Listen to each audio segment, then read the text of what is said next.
राधे राधे, जय श्री कृष्णा दोस्तों। किशोरी क्रिएशन से मैं सपना शर्मा आप सभी का हार्दिक स्वागत करती हूँ आपके अपने चैनल पर। तो आज के वीडियो में आपके लिए श्रावण मास महात्म्य के अध्याय 30 की कथा लेकर के आई हूँ। इससे पहले के श्रावण मास महात्म्य के अध्याय 29 तक के वीडियो जो है मैंने मेरे चैनल पर डाले हुए, जिनको आप मेरे चैनल पर जाकर देख भी सकते हैं और श्रवण भी कर सकते हैं। श्रावण मास महात्म्य के 30वें दिन की कथा जानते हैं। श्रावण मास का महात्म्य स्कंद पुराण के अंतर्गत दिया गया है। इसमें 30 अध्याय है। श्रावण मास महात्म्य का 30वां अध्याय प्रारंभ करने से पहले भगवान शिव को प्रसन्न करने के लिए भगवान शिव के कुछ विशिष्ट मंत्रों को पाठ करते हैं। मृत्यु निवारण और वंश वृद्धि के लिए मंत्र है। इसे मान स्तोके मंत्र कहा जाता है। तो आइए जानते हैं मान स्तोके मंत्र। मान स्तोके तनय मानो, आयुष मानो, गोशे मानो, अश्वे सूर्यशाह, ओम नमः शिवाय है। शिव के इस मंत्र का जाप शिवलिंग पर जलाभिषेक करते हुए करना चाहिए। शिखा बांधते समय और भस्म लगाते समय भी इस मंत्र का जाप किया जाता है।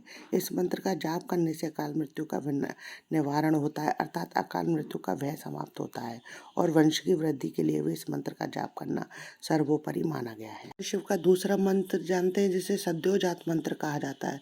सद्योजातम प्रदपयामि, सद्योजातम वे नमो नमः, भवे भवे नाति भवे भविष्य, माम भवोद्भवाम नमः। मैं सद्योजात शिव की शरण लेता हूँ। मैं सद्योजात शिव को मेरा नमस्कार है। किसी जन्म या जगत में मेरा अतिभव पराभव ना करें। आप भवोद्भव को मेरा नमस्कार है। शिव के पांव से एक सिर सद्योजात कहलाता है। भगवान शिव पंचानन है। भगवान शिव के एक रूप में 5 सिर होते हैं। भगवान शिव के 5 सिरों में से पश्चिम दिशा वाला सिर सद्योजात कहलाता है। यह सिर पृथ्वी तत्व का कारक होता है। भगवान शिव का तीसरा मंत्र जो है षडाक्षर है, ओम नमः शिवाय। भगवान शिव का षडाक्षर मंत्र सबसे प्रभावशाली मंत्रों में से एक मंत्र है। इसका नित्य प्रति जाप करते रहना चाहिए। इन मंत्रों में से आप कोई भी मंत्र कर सकते हैं। ये आपकी सभी मनोकामना जो है पूर्ण करते हैं। श्रावण मास महात्म्य का 30वां अध्याय जानते हैं। इससे पहले के 29 अध्याय श्रावण मास के में किए जाने वाले व्रतों के बारे में जाना, काल निर्णय के बारे में जाना। अब 30वें अध्याय में हम जानेंगे मास महात्म्य के पाठ एवं उसके श्रवण का क्या फल प्राप्त होता है, उसके बारे में हम 30वें अध्याय में जानेंगे। बोले, हे सनत कुमार, मैंने आपसे श्रावण मास का कुछ कुछ महात्म्य कहा है। इसके संपूर्ण महात्म्य का वर्णन सैकड़ों वर्षों में भी नहीं किया जा सकता। मेरी इस कल्याणी प्रिया सती ने दक्ष के यज्ञ में अपना शरीर दग्ध करके पुनः हिमालय की पुत्री के रूप में जन्म लिया। श्रावण मास में व्रत करने के कारण वह मुझे पुनः प्राप्त हुई है।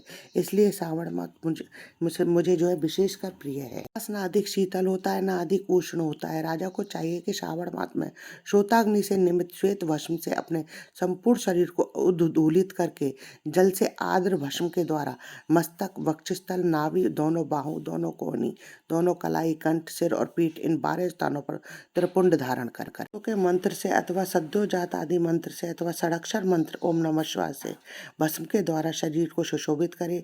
शरीर में 108 रुद्राक्ष धारण करे। 32 रुद्राक्ष, सिर पर 22 रुद्राक्ष, दोनों कानों में 12 रुद्राक्ष, दोनों हाथों में 24, दोनों भुजाओं में 8 रुद्राक्ष, ललाट पर 1, शिखा के अग्रभाग पर 1 रुद्राक्ष धारण करे। इस प्रकार से मेरा पूजन कर पंचाक्षर मंत्र से जप करे। वीरेंद्र, श्रावण मास में जो ऐसा करता है वह मेरा ही स्वरूप है, इसमें संदेह नहीं है।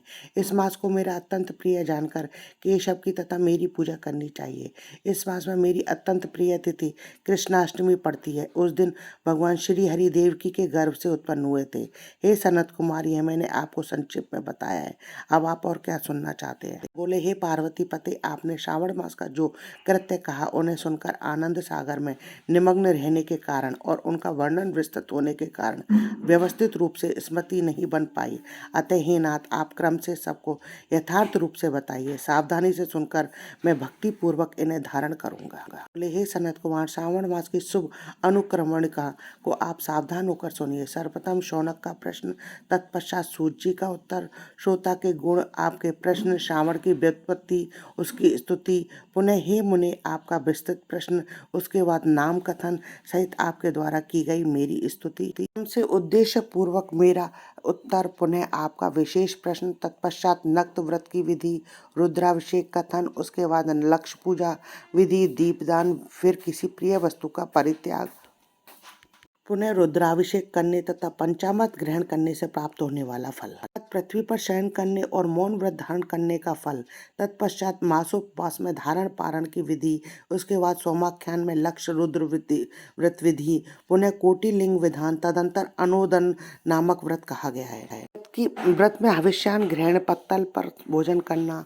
शाक त्यागना, भूमि पर शयन करना, प्रातः स्नान और दम तथा शाम का वर्णन, तत्पश्चात स्फटिक आदि के लिंगों में पूजा, जप का फल, तत्पश्चात प्रदक्षिणा, नमस्कार, वेद पारायण, पुरुष सूक्त की विधि, गृह यज्ञ की विधि, रवि सोम मंगल के व्रत का विस्तार पूर्वक वर्णन, पुनः बुध गुरु का व्रत, उसके बाद शुक्र के दिन जीवंतिका का व्रत, पुनः शनिवार को नरसिंह, शनि वायुदेव और अश्वत्थामा का पूजन, यह सब कहे गए हैं। इस पश्चात रोटक व्रत का महात्म्य, औदंबर व्रत, स्वर्ण गौरी व्रत, दुर्गा गणपति व्रत, पंचमी तिथि में नाग व्रत, षष्ठी तिथि में सुपोदन व्रत, इसके बाद शीतला सप्तमी नामक व्रत, देवी का पवित्रारोपण, उसके बाद दुर्गा कुमारी की पूजा, आशा व्रत, उसके बाद दोनों एकादशियों का व्रत, पुनः श्री हरि का पवित्रारोपण, पुनः त्रयोदशी तिथि को कामदेव की पूजा, उसके पश्चात शिव जी का पवित्र धारण, पुनः उपाकर्म, उत्सर्जन, श्रवण कर्म, इनका वर्णन किया गया है। बाद में सर्पबलि, हैग्रीव, जन्मोत्सव,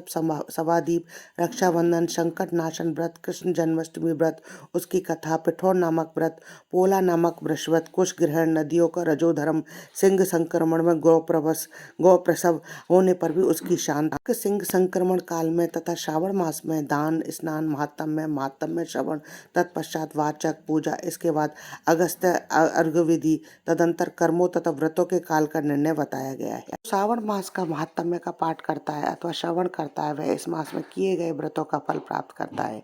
हे सनत कुमार, आप इस शुभ अनुक्रम को अपने हृदय में धारण कीजिए। अध्याय को तथा श्रावण मास के महात्म्य को सुनता है, वह उस फल को प्राप्त करता है जो फल सभी व्रतों का होता है। हे विप्रशे, अधिक कहने से क्या लाभ है? श्रावण मास में जो विधान कहा गया है उनमें से किसी एक व्रत का भी करने वाला मुझे परम प्रिय है। सूत जी बोले, हे शौनक, विप्र जी, शिव जी के अमृत में इस उत्तम वचन का आपने कर्णपट से पान करके सनत कुमार आनंदित हुए और कृतकृत्य हो गए। श्रावण मास की स्तुति करते हुए तथा हृदय में शिव जी का स्मरण करते हुए वे देवर्षि श्रेष्ठ सनत कुमार भगवान शंकर जी की आज्ञा लेकर चले गए। इस प्रकार किसी के समक्ष उस अत्यंत श्रेष्ठ रहस्य को प्रकाशित नहीं करना चाहिए। हे प्रभु, आपकी योग्यता देखकर ही मैंने इसे आपसे कहा है।